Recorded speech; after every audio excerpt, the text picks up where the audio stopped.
नमस्कार। आपने बचपन में एक बात सुनी होगी कि खड़क सिंह के खड़कने से खड़कती हैं खिड़कियां, खिड़कियों के खड़कने से खड़कता है खड़क सिंह।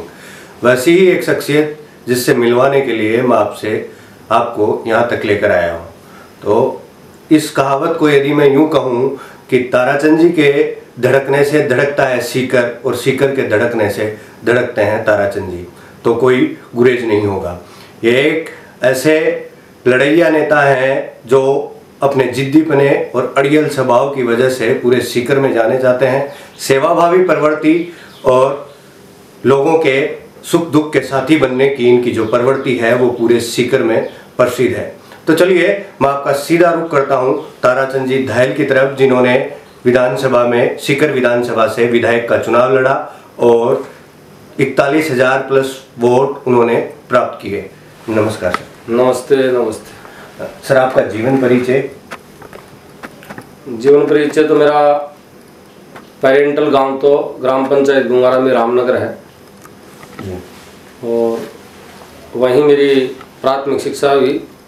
फिर माध्यमिक शिक्षा मैंने ग्राम पंचायत गुंगारा से प्राप्त की। फिर SK कॉलेज और राजस्थान यूनिवर्सिटी और जोधपुर यूनिवर्सिटी से मैंने वर्षों से अध्ययन प्राप्त किया।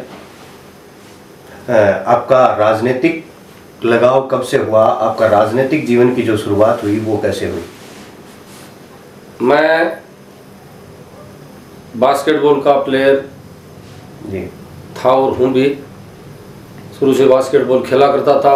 उसी समय SK कॉलेज में छात्र राजनीति से मेरा जुड़ाव हुआ। लगातार वर्षों वर्ष में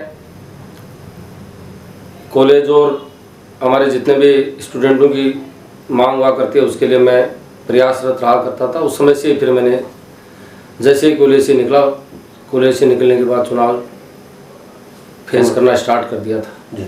आपने पहला चुनाव कब लड़ा था? पहला चुनाव मैंने 1995 से अनवरत लड़ता ही आ रहा हूँ। अच्छा। आपका नाम इतना बड़ा है और आपका ऑफिस इतना छोटा। हमें सुनने में आता है कि सीकर कोर्ट के आगे जो आपका वो एक पीपल का बरगद का पेड़ है उसके नीचे ही आपका ऑफिस है, क्या ये सत्य है? बस वो शुरुआती दौर से जब से चुनाव लड़ना स्टार्ट किया तब से कोर्ट के सामने बरगद का पेड़ है, उसके नीचे लोगों की सुख दुख की समस्याएं हुआ करती हैं, उनको सुनने में मेरा शुरू से विश्वास रहा है। इसलिए मैंने कभी सोचा ही नहीं कि ऑफिस बनाया जाए, बल्कि नीचे सारे लोग हो जाते हैं, क्योंकि वो लोकेशन ऐसी लोकेशन है कि जिले भर के लोग सबके लिए वो वहाँ आना भी एकदम से मैं मानता हूँ सरलता की स्थान है। कहीं जगह देखनी पड़े, आए जाए ढूंढना पड़े, इसलिए मैंने शुरू से वही जगह तय कर के बड़ के नीचे आते हैं लोग। बरगद के पेड़ के नीचे मेरे से यथासंभव जितनी भी कोई उनकी समस्या होती है उनके वहाँ, क्योंकि ज़्यादातर अमूमन ग्रामीण अंचल के लोग बाहर से आते हैं सीकर जिले और सीकर जिले के आसपास के लोग। उनका जिला कलेक्ट्रेट, कोई SC ऑफिस, कोई PhD हो, कोई अपना PWD का ऑफिस हो, कोई बिजली बोर्ड का दफ्तर हो, कोई इरिगेशन का दफ्तर हो, ऐसे लोगों के ज़्यादा क्यों गांव के लोगों के काम पड़ते, तो वहाँ सब लोगों के साथ रख के।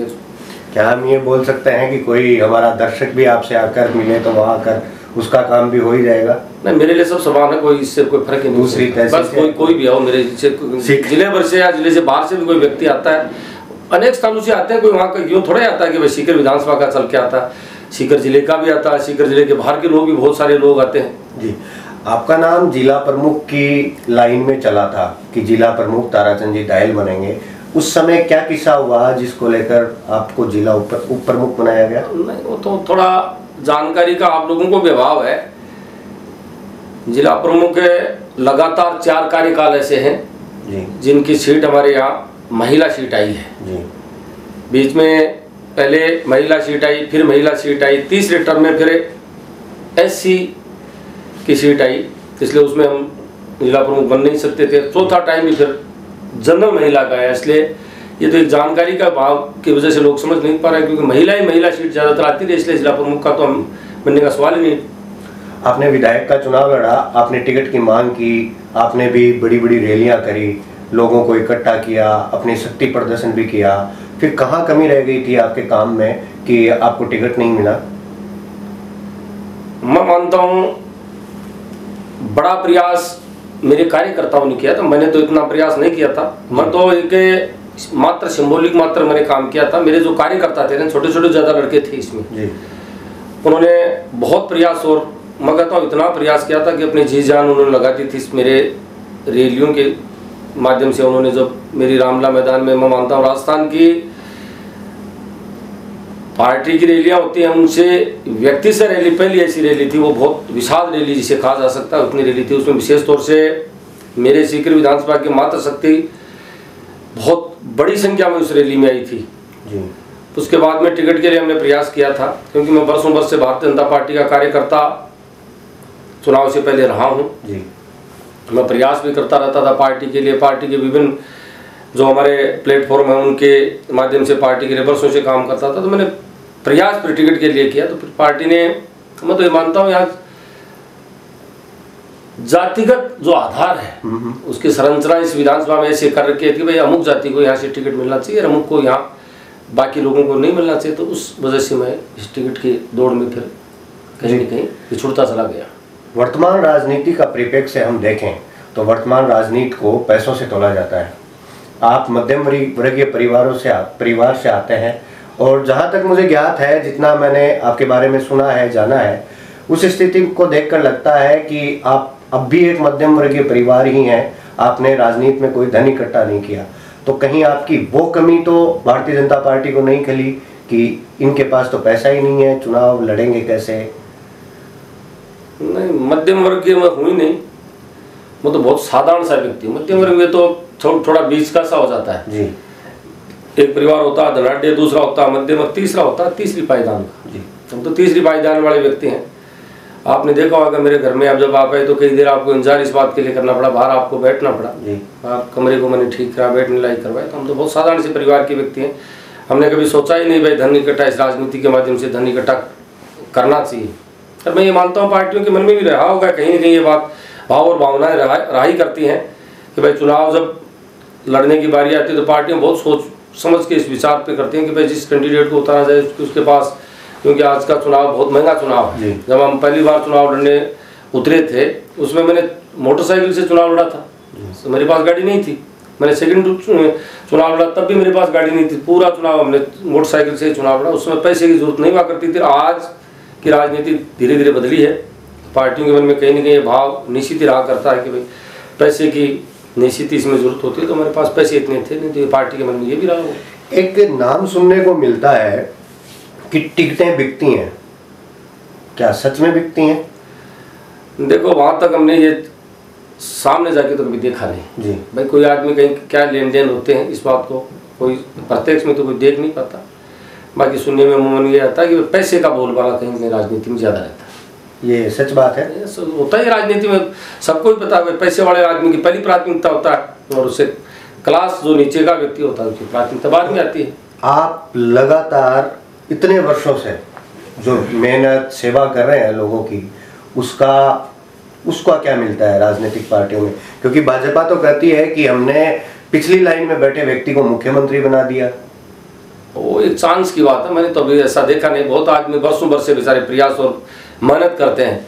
धरातल गांव का व्यक्ति आपने देखा होगा, शहर का आखिरी वार्ड का व्यक्ति बहुत मेहनत करता है, इतनी मेहनत करता है, एक एक वोट के लिए मशक्कत करता है। जब कोई राजनीतियाँ रैली होती हैं, कोई पार्टियों की मीटिंगें होती हैं, कहीं सभा होती है, चुनाव कैंपेन की बात आती है, जब पंचायत समिति जिला परिषद के कोई चुनाव होते हैं, ग्राम पंचायत या नगर पालिका और नगर निगम के चुनाव होते हैं, आखिरी छोर का व्यक्ति इतनी मेहनत करता है कि सारी मेहनत उसकी होती है, तो कहाँ क्या आ पाते हैं? वहीं के वहीं मैं वर्षों वर्ष से सीकर में मैं देखता हूँ वही वो जो परिवार है, वही जो परिवार जो चुनाव लड़ रहे हैं, जिनका कहीं न कोई वजूद वाले परिवार है, वही राजनीति में आज तक स्टेब्लिश है। बाकी लोग कहाँ आज तक आगे आ पाए।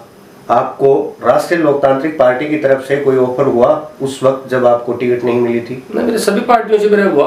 बाकी और जो जितने भी दल है ना, कांग्रेस और बीजेपी के सिवा जितने भी दल है, सब लोगों ने कहीं न कहीं मेरे से संपर्क साधने की कोशिश की थी, लेकिन मैं शुरू से मेरी मानसिकता तय थी जी। मेरे कार्यकर्ताओं का भी ये मानना था कि हम स्वतंत्र प्रत्याशी के रूप में चुनाव लड़ेंगे, और हमने स्वतंत्र प्रत्याशी के रूप में चुनाव लड़ा जी। आपने अभी थोड़ी देर पहले कहा था कि एक जातीय समीकरण जो बैठता है उसके हिसाब से टिकटों का वितरण होता है। आपने कहा कि जातीय समीकरणों के आधार पर यहाँ पर टिकट मिली, भारतीय जनता पार्टी ने दी, लेकिन आपके साथ तो दो व्यक्ति ऐसे थे जो, एक तो आपके गुरु जिनको आप पूरे चुनाव में गुरु गुरु कह रहे थे, और वो शर्मा थे, और उनका नाम शायद मुझे अभी याद नहीं आ रहा। एक रतनलाल जी सैनी थे, वो भी आपके साथ थे, रैलियों में साथ थे, चुनाव में साथ थे। नहीं, रतनलाल सैनी तो हमारे साथ नहीं थे, बाद में पहले नॉमिनेशन तक तो हमारे साथ थे जी। महेश शर्मा जी मेरे जरूर मेरे साथ थे। वो तो जातिगत कोई बात नहीं, टिकट एक अलग बात है, बात टिकट की कही मैंने। हाँ। बाकी वैसे तो मेरे सभी जातियों के लोगों ने मुझे वोट दिया। मुझे राजपूतों ने, गुजरों ने, ब्राह्मणों ने, कुमाऊत ने, जाटों ने, मतलब 36 कौम के सब लोगों ने, मुस्लिम समाज के सब लोगों ने मुझे वोट दिया। जिस वक्त आप टिकट के लिए शक्ति प्रदर्शन कर रहे थे, उस वक्त तो सब साथ थे। वो अलग प्लेटफॉर्म था। देखो मैं आपको बताऊं, ये सीकर में पूरे राजस्थान का परिदृश्य आपको समझ आएगा। सीकर जिले में बरस उम्र से तय है, टिकटों का बंटवारा तय कर रखा है। भाई इस जाति को खंडेला में इस जाति को टिकट मिलेगी, श्री माधोपुर में इस जाति को टिकट मिलेगी, आपका दांता में इस जाति को टिकट मिलेगी, सीकर में इस जाति को टिकट मिलेगी। ये आपने पूरा सीकर का जो आप देखेंगे ना स्थितियाँ विधानसभा वार, तो जातिगत मामले से कभी हटाई नहीं, कोई आदमी तय कर रखा है कि भाई इसी जाति के टिकट। बाकी लोगों का मैं कहता हूँ हाशिए पे है। यदि रामगढ़ में कोई सोचे कि भाई मैं एक अमुक जाति का व्यक्ति यहाँ चुनाव लड़ सकता हूँ विधानसभा का, तो मैं तो देख रहा नहीं, बरसों एक ही पैटर्न पे टिकट इश्यूज हो। तो ये जातिवाद तो ऊपरी सतर के जो नेता हैं इन पार्टियों को चलाते हैं, जो ये आला कमान के नाम पर कहे जाते हैं, यही जाति तो स्टार्ट ही वही होती है। हम तो जाति जानते नहीं। मैं जब चुनाव लड़ा, मेरे साथ बहुत सारे कार्यकर्ता थे जो विभिन्न जातियों के थे, ब्राह्मण, राजपूत, खाती, बनिया, मुस्लिम, जाट, कुमावत, गुर्जर, 36 को SC ST सब जातियों के लोग थे। बिल्कुल हमारे में कोई फर्क नहीं था, मैं किस जाति का हूँ, उन लोगों को लगता भी नहीं था। ये तो राजनीतिक पार्टियां जातियों को तय करते हैं। वो स्टार्ट उनका मानसिकता ये रहती, कहने को वो कहते हैं हमें जाति से कोई मतलब नहीं, लेकिन जातियाँ स्टार्ट ही वहीं से होती हैं। वर्तमान समय में आप भारतीय जनता पार्टी से जुड़कर काम कर रहे हैं? नहीं, मैं तो स्वतंत्र प्रत्याशी के रूप में चुनाव लड़ा था, उस वक्त आपको नहीं तो निष्कासित कर दिया, मैं पार्टी का मेंबर नहीं हुआ। जी। तो अब आपका कोई आगे का कोई रोड मैप किसी पार्टी में जाने का? नहीं, अभी रोड मैप कुछ नहीं मेरा। मैं 1-2 दिन में मेरे सारे साधन और संसाधन तैयार हैं, मेरे जो रथ वगैरह। जल्दी ही 1-2 दिन में मेरा लोकसभा का चुनाव का कैंपेन होता है वो मैं स्टार्ट करूँगा, और पूरे क्षेत्र में ज़बरदस्त लोगों में मेरी पहचान है। मैं इसे चुनाव के 2 महीने के अंतराल में मेरा बहुत लोगों से मेरा मिलना जुलना हुआ है, अलग अलग ग्राम पंचायतों से मेरा मिलना जुलना हुआ है, और पूरे संसदीय क्षेत्र में मेरा बहुत लंबी पहचान है। और मैं लोकसभा का चुनाव स्वतंत्र प्रत्याशी के रूप में लड़ने का पूरा प्रयास करूंगा, और एक बड़ी विशाल सभा सीकर के एक तय स्थान पे जो मेरी आगे का लक्ष्य है, मेरे कार्यकर्ताओं का लक्ष्य है, वहाँ मैं एक बड़ी रैली और शक्ति प्रदर्शन करूँ, स्वतंत्र प्रत्याशी के रूप में चुनाव लड़ने की लोकसभा की का मेरा प्रयास है। अभी हम देखें तो आपके साथ भारतीय जनता पार्टी के बहुत सारे कार्यकर्ता थे, नौजवान जो युवक थे वो आपके साथ थे, कांग्रेस पार्टी के जो नौजवान युवक थे वो भी आपके साथ थे। आपने कहीं ना कहीं इन दोनों पार्टियों को नुकसान तो पहुंचाया ही है। नहीं, पार्टियों का नुकसान क्या, वोट ही मेरे थे, जनाधार ही मेरा था। नुकसान किसका था? नुकसान तो मेरे हुआ है। नुकसान तो मेरे हुआ है, उनका क्या नुकसान होना है? उनके कहाँ वोट थे जी। ये जो धरातल के वोट थे, ग्रास रूट के वोट थे, ये हैं ही लोग मेरी रात दिन मेरे से काम पड़ता, रात दिन मैं उनके लिए संघर्ष करता रहता हूँ। छोटे छोटे इश्यूज होते हैं उनके लिए मैं आवाज़ उठाया करता हूँ। छोटे छोटे खेल की प्रतियोगिताएं होती हैं, उनमें मेरा जाना आना रहा करता। राजनीतिक चुनाव लड़ने के बाद में उनका तो पता ही नहीं था कहाँ नजर रहते हैं, वो तो चले जाते हैं, उनका क्या काम है इनसे। जी, अभी हम बात करें आपके राजनीतिक उठाव की। आपका इस विधानसभा चुनाव में आप एक बड़ा चेहरा बनकर उभरे, तो किसी अन्य पार्टी ने अब तक आपसे संपर्क साधने का प्रयास नहीं किया? मेरा निशाना कांग्रेस की तरफ है। नहीं, मेरे संबंध आपको बहुत प्रगाढ़ मेरे सबसे संबंध रहे हैं। बातें चलती रहती हैं, बातें होती भी रहती हैं, लेकिन बहुत सरलता से और सहजता से मैंने अभी किसी से ये फाई नहीं कि मैं अभी भी मेरा यही है, मैं स्वतंत्र प्रत्याशी के रूप में फाइट करूँगा। तो अभी हम देखें तो क्या आपको नहीं लगता कि पिछली बार एक तीसरा मोर्चा निकल कर आया, हनुमान बेनीवाल, जो इस चुनाव में बेहद कमजोर नजर आए, बेहद लाचार से दिखे, और उनकी लाचारी उनकी सभाओं में भी दिख रही थी, उनको गुस्सा आ रहा था, वो अपने कार्यकर्ताओं के साथ गलत व्यवहार भी कर रहे थे। तो क्या आपको ऐसा नहीं लगता कि हनुमान बेनीवाल भी मेरी तरह निकला नेता है और मैं भी उसकी तरह हूँ, तो उनसे जुड़ने का प्रयास या ऐसा कुछ? नहीं, वो हम जब पढ़ा करते थे राजस्थान यूनिवर्सिटी, तब से हमारे बहुत गहरे दोस्त हैं जी। मेरे बहुत घनिष्ठ मित्रों में से एक है। बहुत कदावर व्यक्ति हैं राजस्थान में और राजस्थान के बाहर, उनकी बहुत बड़ी पहचान है। उन्होंने लड़ते लड़ते इस मंजिल तक उन्होंने वो यहाँ तक वो पूछे हैं। निश्चित ही बहुत बड़े कद के व्यक्ति हैं। ये राजनीति में चलता रहता है, उतार और चढ़ाव का टाइम आता रहता है। अब की बार उनका जो अप होना चाहिए था उतना अप नहीं हो पाया। कई कारण थे, उसके इश्यूज थे। दोनों राष्ट्रीय पार्टियां थी, लोगों को लामबंद इस बात के लिए थी कि भाई दोनों राष्ट्रीय पार्टियों के प्रति लोगों का अब की बार भाव ज़्यादा था। राजस्थान भर में जितने भी छोटे दल प्लस जितने भी स्वतंत्र प्रत्याशी चुनाव लड़े हैं, मैं पूरे राजस्थान भर में सोचूं तो बहुत कम ऐसे प्रत्याशी अब की बार रहे जो अपनी जमानत बचा पाए। बड़े बड़े कदावर लोग ऐसे थे जिनमें मंत्री, पूर्व विधायक, पूर्व एमपी तक रहे हैं, उनकी भी आपने देखे हैं। आपने यहाँ तक देखा है कि जालोर वगैरह वहाँ का देखा था मैंने, वहाँ का सांसद जब चुनाव लड़ रहा था, वो जब उनको एमएलए का चुनाव हो तीसरे नंबर पर हाशिए पे चली गई। ऐसी स्थितियाँ भी देखी। आपने देखा होगा आपका किशनगढ़ में बाघेल चौधरी की क्या स्थिति आप देखी, वहाँ वो हाशिए पे चले गए। इसलिए अब की बार लोगों का मन था कि दोनों राजनीतिक पार्टियों में ही लोगों का कहीं ना कहीं मत देने का मन था। इसलिए कहीं ना कहीं अब की बार बेनीवाल जी को भी इस बात का नुकसान होना पड़ा। मैं तो कहता हूँ इतने बड़े भूचाल में, इतने बड़े, क्योंकि यहाँ पूरे सीकर जिले में एक हवा चल रही थी, उस हवा में मैं अपने आप को, मेरे कार्यकर्ता अपने आप को स्टैंड कर पाए और इतने बड़ी लड़ाई में हम लोग 41,000 मत प्राप्त कर पाए। मैं तो ये थोड़ा सा मुझे दुख इस बात का है, मैं जीतने वाला प्रत्याशी था। 2-2.5 दिन ऐसे चुनाव के समय रहे जिनमें बहुत सारी बातें, जो धर्म और जातिगत बातें लोगों के मन में लोगों ने जहर भर दिया था, उसकी वजह से मेरा एक नुकसान हुआ। नहीं तो मैं इस विधानसभा से जीतने वाला प्रत्याशी था। जी, आप ही की जीत दिख रही थी। अंत समय में पता नहीं क्या हुआ, वो समझ में ही नहीं आया। एग्जैक्टली आप जब चुनाव लड़ रहे थे तो आपके मन में क्या था? नहीं, मेरे मन में जीत के प्रति मैं श्योर था। मेरी जो सभाएं भी, मैं मानता हूं, मैं बरसों वर्ष से मेरा जो राजनीतिक अनुभव है, बरसों वर्ष से मैंने लोगों को चुनाव लड़ाया है।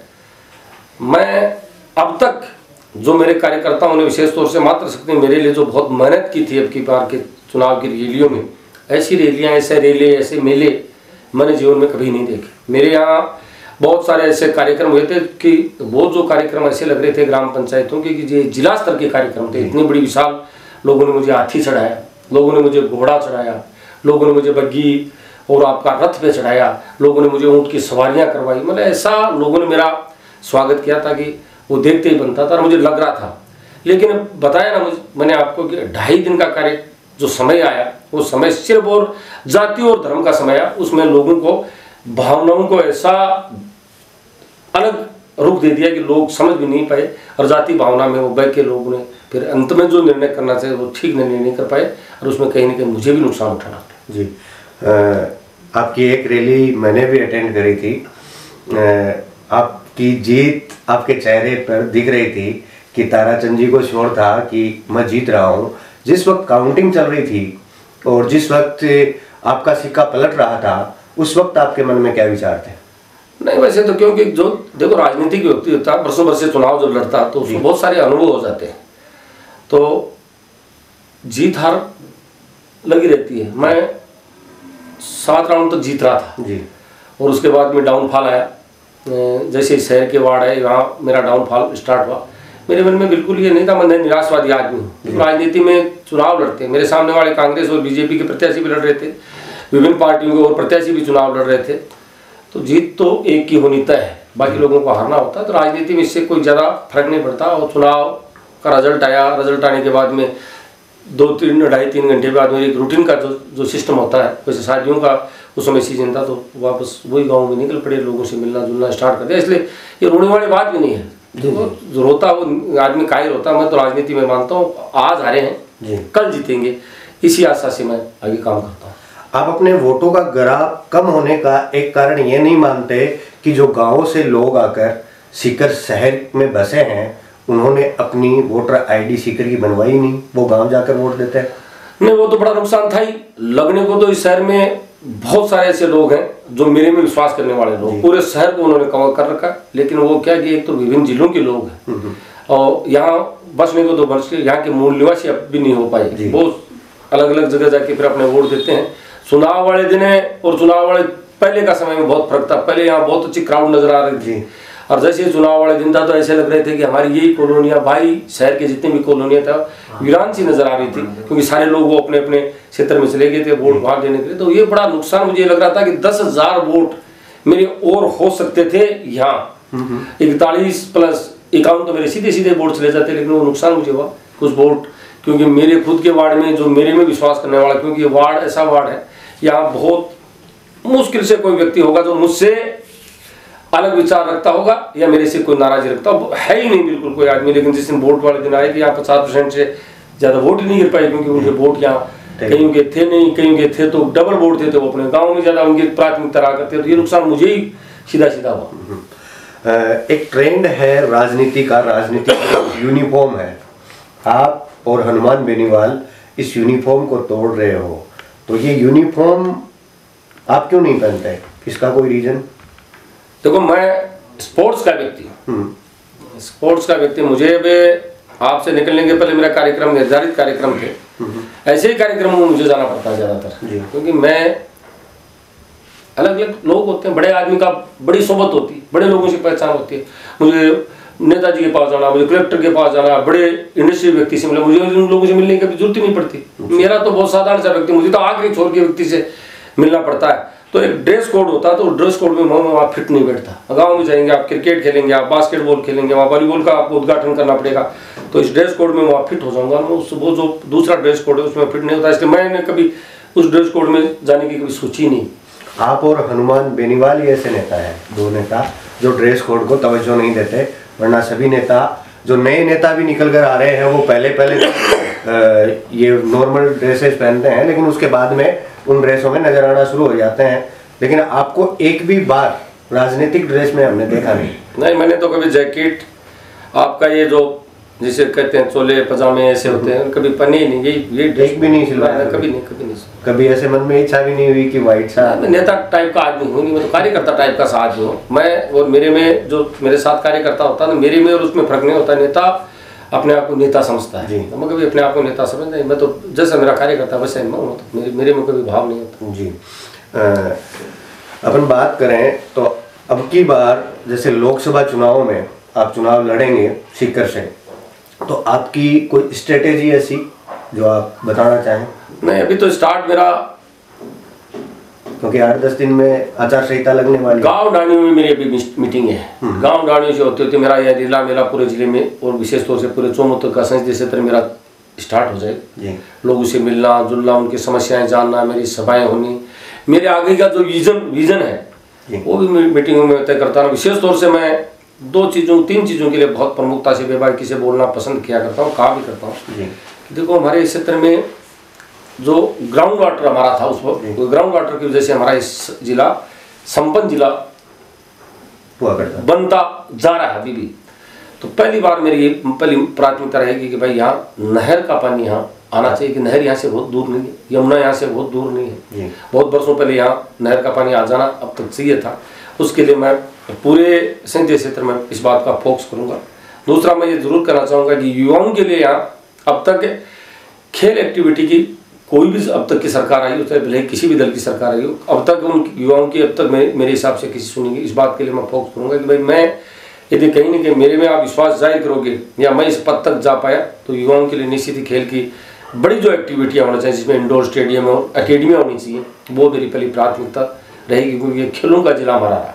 तीसरी मेरी प्राथमिकता यहाँ रहेगी कि देखो कहीं ना कहीं ये जो हमारी फौज की भर्ती का सिस्टम जो बदला है जी, उसके लिए भी मैं ज़रूर आह्वान करना चाहूँगा कि भाई ये सिस्टम जो हमारा पुराना सिस्टम फौज की भर्तियों को हुआ करता था, वो सिस्टम ही रहना चाहिए। क्योंकि 4 साल कोई व्यक्ति फौज में जाता है, युवा जब जाता है 18 साल की उम्र में या 20 साल की उम्र में वो जाके वो फौज में भर्ती होता है, 4 साल 24 साल के बाद में आप उसको बेरोजगार कर दोगे। तो इसके बाद इस बात के लिए भी मेरा मन है कि भाई ये जो योजना को चेंज किया है, इसके लिए भी मैं जरूर कहूँ जी। युवाओं के लिए कोई संदेश? युवाओं के संदेश यही कहना चाहूँगा कि देखो हमारा जिला युवाओं का जिला ही है। बहुत मेहनत यहाँ के युवाओं ने की है। जिस भी फील्ड में यहाँ हमारा युवा है, चाहे वो किसी भी फील्ड में रहा, उन्होंने यहाँ अपनी छाप पूरे देश विदेश में छोड़िए।